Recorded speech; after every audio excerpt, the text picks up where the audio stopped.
ఈరోజు కాకినాడ కిచెన్లోనండి మేము పనసపొట్టు కర్రీ చేసుకుంటున్నామండి. చూడండి, కావాల్సిన పదార్థాలన్నీ ఉల్లిపాయ ముక్కలు, పచ్చిమిరపకాయ ముక్కలు, టమాటా ముక్కలు, కొత్తిమీర, ఇది పనసపొట్టు అండి. అది అన్నీ కలిపి ఆడుకున్న మిశ్రమం అండి అది.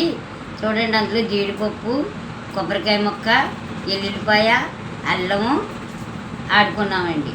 అవి వేసుకొని ఇప్పుడు పొట్టుకూర వండుకుంటామండి, పనసపొట్టు కూర. మీరు ఎవరైనా లైక్ చేసినారంటే లైక్ చేయండి, షేర్ చేయండి, పక్కన ఉన్న బెల్ ఐటమ్స్ కొట్టండి. పొయ్యి మీద పాన్ పెట్టాం కదండి, పాన్లోని నూనె వేసాము.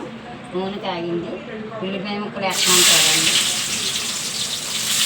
ఉల్లిపాయ ముక్కలు అండి ఇవి టమాటా ముక్కలు, ఇది పచ్చిమిరపకాయ అండి. ఇలా వేసాం కదండి, ఇది కొంచెం ఎక్కగా వేగాలండి.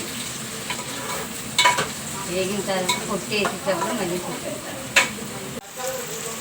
ఉప్పు వేసి బాగా పెడతారు. శుభ్రం చేసుకొని పెట్టుకున్న పొట్టు అండి, ఇది పనసపొట్టు అండి. ఇప్పుడు ఈ ఉల్లిపాయ ముక్కలు ఎన్ని వేగాయి కదండి, ఇప్పుడు ఎర్రగా ఇది పొట్టు వేస్తున్నామండి. ఇందులో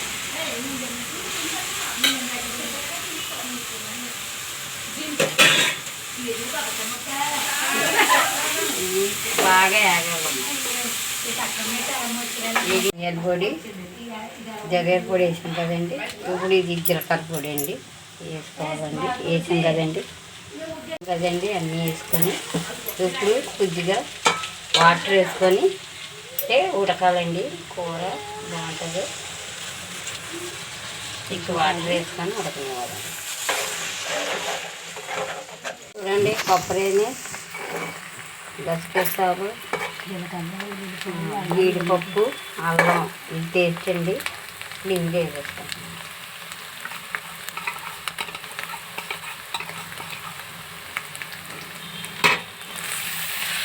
ఇలా వేసుకొని బాగా కలిపి వేసుకోవాలి.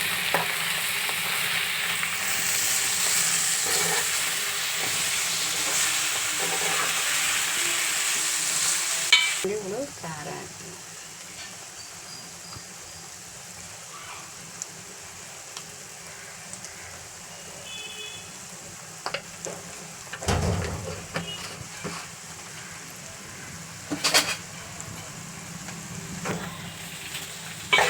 వేసాం కదండి, కొంచెం ఉడికేదాకా. ఇప్పుడు ఇందులో కొత్తిమీర వేస్తున్నాం. కొత్తిమీర వేసుకొని బాగా ఉడకనివ్వాలి. పనసపొట్టు కర్రీ అండి.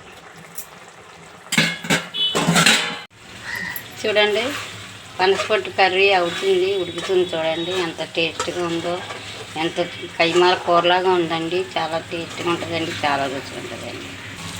చూడండి, మసాలా వేసాను. గరం మసాలా వేసుకోవాలండి కొంచెం.